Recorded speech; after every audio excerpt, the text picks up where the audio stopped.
안녕하세요, 여러분. 굿모닝 행정을 진행하는 여러분의 영디 최영희입니다.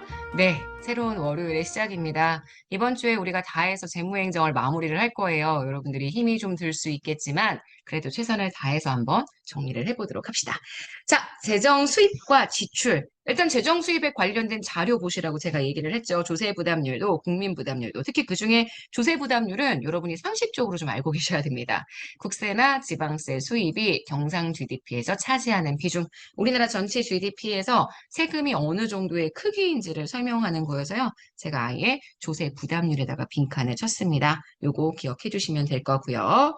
자, 그다음 의무 지출에 대한 이야기 내용 얘기했죠. 조세에 대한 이야기도 간단하게 보시면 되고요. 그래서 우리나라가 어떻게 재정 수입을 충당하고 있는지 봐야 되죠. 그다음 재정 지출에 대한 이야기를 하면서 최근에 7급에 지출을 의무 지출과 재량 지출 나누었습니다.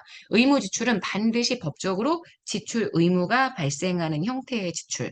그래서 의무 지출이라고 얘기한다면 법률에 따라서 지출 의무가 발생하고 법령에 따라 그 지출 규모가 결정되는 법정 지출, 그 다음 이자에 대한 지출. 이렇게 두 가지를 얘기하게 된다라고 얘기하고요. 7급 지방직 시험에서는 어떤 게 의무 지출에 해당하느냐. 그래서 의무 지출의 유형까지 쭉 설명을 하면서 내용들을 봤었어요. 요거까지 여러분들이 굳이 뭐 암기를 하실 건 아니지만, 의무 지출이라는 게 이렇게 딱 법에 정해져 있는 그런 종류의 의무 지출을 설명하는구나. 실제 7급에서는 이렇게 국가지정법 시행령에 관련되어 있는 내용이 출제가 되었었거든요. 이런 것도 한번 읽어봐 주시고요. 자, 그 다음 우리가 봐야 하는 건 18번까지 봤죠? 19번입니다. 재정수지와 국가 채무에 대한 이야기를 했었어요. 재정수위는 수입과 지출의 차이, 만약에 수입보다 지출이 많다면 국가 채무가 생기게 되죠. 그래서 국가 채무를 보시는 게 너무 중요하다고 했고요. 이게 되게 어려워하시더라고요. 국가 채무의 포함 대상. 그래서 국가의 회계 또는 기금이 발행한 채권, 그 다음 차입금, 국고 채무 부담 행위, 그리고 제가 얘기했죠. 비보증은, 보증은 말씀드렸던 것처럼 이거는 국가의 채무는 아닙니다. 근데 만약에 빚보증을 서줬는데 누군가가 빚보증을 안 갚았다. 그러니까 보증되어 있는 그 빚을 갚지 않았다. 그럼 보증자가 당연히 연대 책임을 지게 되죠. 만약에 국가가 대지급 이행을 하기로 했다. 그게 확정된 보증 채무라고 이야기한다면 이건 국가 채무에 포함되게 된다. 이렇게 보실 수 있습니다. 자, 그래서 국가 채무에 대한 정의, 국채의 종류도 외우시려면 힘들고요. 제외 대상도 외우시려면 힘들고요.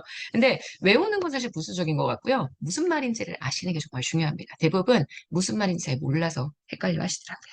자, 그다음 우리 헌법에 대한 내용 볼게요. 헌법은 아시겠지만 여러 가지 예산에 관련된 내용들을 쭉 쓰고 있습니다. 이 중에서 대부분 내용들은 우리가 오늘 그러니까 수업을 진행을 하면서 다 정리를 하게 될 거고요. 조세법률주의 꼭 기억해 주셔야 돼요. 그래서 조세의 종목과 세율, 조세의 종목과 세율 두 가지 다입니다. 종목과 세율은 법률로 정하게 된다. 이걸 우리가 조세 법률주의다라고 이야기를 해줄 수가 있고요. 자, 그래서 헌법에 관련된 내용들 쭉 나와 있습니다. 그 다음 국가재정법 내용이 너무너무 중요한데 어차피 이 국가재정법 관련된 내용은 우리 챕터 4에서 되게 자세하게 볼 거여서 여긴 좀 가볍게. 그래서 국가재정법은 현재 예산회계법이라는 이전의 법이 있었습니다. 2006년에 만들어져서 2007년부터 시행되고 있는 법이 국가재정법이거든요. 국가재정법 만들어지기 전에 예산회계법이 있었고 기금관리기본법이 있었습니다. 두 개를 통폐합해서 만들어진 총칙. 그래서 이 연도는 꼭 기억하시라고 제가 말씀을 드렸어요. 2006년 제정, 2007월부터 시행. 몇 월인지는 별로 중요하지 않습니다. 그래서 예산회계법에 관련된 내용에 제가 빈칸을 쳤습니다. 여기 지금 보시는 연도도 중요해서 2006년 제정, 2007년 시행 이렇게 이야기를 했습니다. 자, 그래서 이렇게 쭉 했고요. 그 다음 여러 가지 법률에 대한 소개들을 쭉 드렸죠. 이 법률에 대한 소개들 국가지정법이 너무 중요해서 지금 제가 페이지 넘기고 있는 이 영역들은 여러분 다 한 번씩 가능하면 저희가 5장의 전체 내용을 다 나간 다음에 꼭 한번 읽어봐 주시는 게 너무너무 중요합니다. 기타 법률이 있었어요. 국가회계법 이것도 볼 거고요. 국고금관리법은 따로 보지는 않을 것 같아요. 이런 법도 있었고 정부기업예산법, 정부기업예산법은 아시겠지만 정부기업예산법 이번은 정부기업 우리가 우편, 우체국 예금, 조달, 양곡 관리 그리고 특별회계가 적용되게 되는 책임 운영 기관에 현재 지금 적용되는 법률입니다. 그래서 이 정부기업하고요 책임 운영 기관에 적용되는 법률이다. 이거 강조해주기 위해서 제가 정부기업과 책임 운영 기관에 빈칸 친 것은 확인하실 수 있을 거예요. 자, 중앙정부에 관련되어 있는 여러 가지 예산에 대한 얘기들 쭉 들어가 있습니다. 공공기관 운영에 관한 법률도 공공기관에 투입되는 예산에 대한 내용이 내용이 들어가 있기 때문에 이것도 되게 중요하죠. 하지만 그렇게 문제에 많이 나오지 않는다는 거. 자, 지방재정에 관련된 법률에는 그럼 뭐가 있느냐? 크게 세 가지 지방재정법. 네, 중요합니다. 근데 실제 문제 우리 여기서는 많이 안 나오고요. 여러분들이 지방자치론 같은 거 가시면은 그때 좀 보시게 되죠. 지방재정법, 그다음 지방회계법, 지방공기업법 이렇게 세 가지의 법이 있다라고 기억해 주시면 됩니다. 자, 그다음 갈게요. 자, 여기까지 하면 일단 예산에 관련된 법률까지 예산의 기본적인 내용들은 다 봤고요. 그다음 본격적으로 예산의 종류부터 들어가게 되죠. 그래서 그다음에 일반 회계부터 들어갈게요. 일반 회계는 국가의 가장 일반적인 살림살이라고 얘기했습니다. 그래서 조세 수입, 요걸 주요 세입으로 하고 국가의 일반적인 세초를 담당하게끔 만들어주는 그러한 중앙정부 예산의 중심이다. 이게 일반 회계가 되고요. 자, 그다음 특별회계도 있죠. 특별회계는 특정한 사업 운영, 특정한 자금 보유 운영, 특정한 세입으로 특정 세출 충당. 그래서 일반 회계와 별도로 장부를 구성할 필요가 있을 때 특별회계를 설치하게 된다라고 말씀을 드렸습니다. 그래서 중앙정부에서 특별회계를 설치하는 게 두 가지 종류. 기업특별회계와 기타특별회계. 이렇게 두 가지죠. 기타특별회계에 다 들어가요. 그래서 회계가 또 두 개밖에 있는 건 아니야. 여러 개의 특별회계가 있는데 기업특별회계와 기타특별회계 카테고리를 이렇게 크게 두 개로 고를 수 있다. 이렇게 봐주셔야 되고요. 지방정부의 특별회계에 대해서도 이야기했죠. 지방정부 특별회계는 일단 공기업 특별회계, 그 다음 교육비 특별회계, 기타 특별회계 이렇게 세 가지의 형태가 있고 이게 중앙정부와의 차이점이라고 얘기했죠. 중앙정부는 교육비를 특별회계로摊당하지 않고 일반회계로 하지만 지방정부는 별도의 교육세를 통해서 교육감이 교육재정을 움직이기 때문에 특별회계를 따로 구성하게 된다. 이런 얘기를 드렸었습니다. 자, 오케이.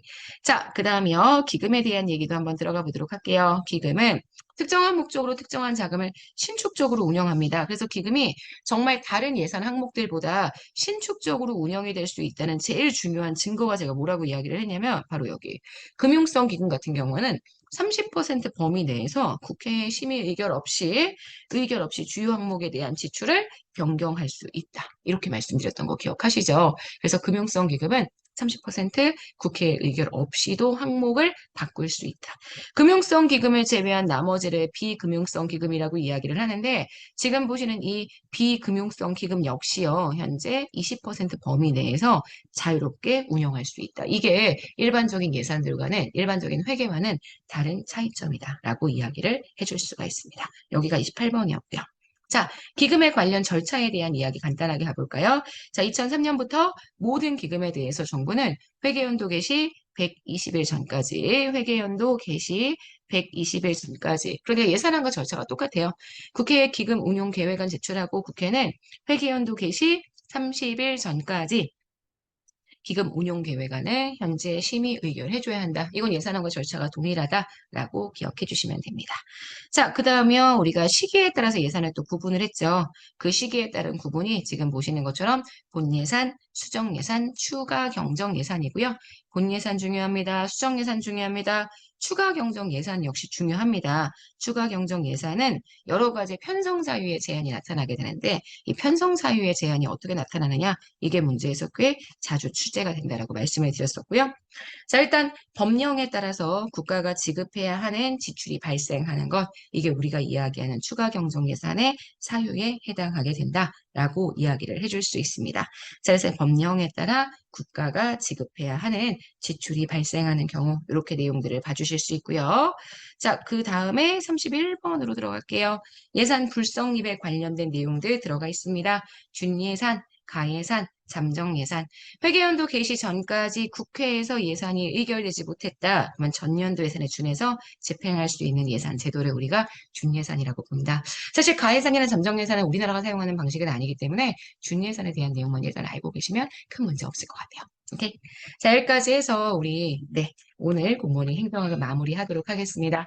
예산 요거 다음에 이제 우리가 통합재정에 대한 얘기, 다양한 예산의 유형들, 예산 이론들, 예산 과정들, 이제 뒤에 거 어마무시하게도 어렵고 좀 복잡한 내용들이 있는데 저랑 시간을 좀 많이 들여서 차근차근 공부해 주시면 충분히 정리가 되실 수 있을 거예요. 여러분, 오늘이 월요일이잖아요. 우리 오늘 수업에서 다룰 거니까 뒤에 있는 부분도 복습 잘 해주시고 우리 다음 수업에서 만나도록 하겠습니다. 오늘 오후 수업에서도 또 내일 아침에도 굿모닝 행정을 통해서 만나도록 할게요. 여러분, 오늘 하루도 정말 여러분 겁니다. 우리 내일 아침에 만나요. 안녕.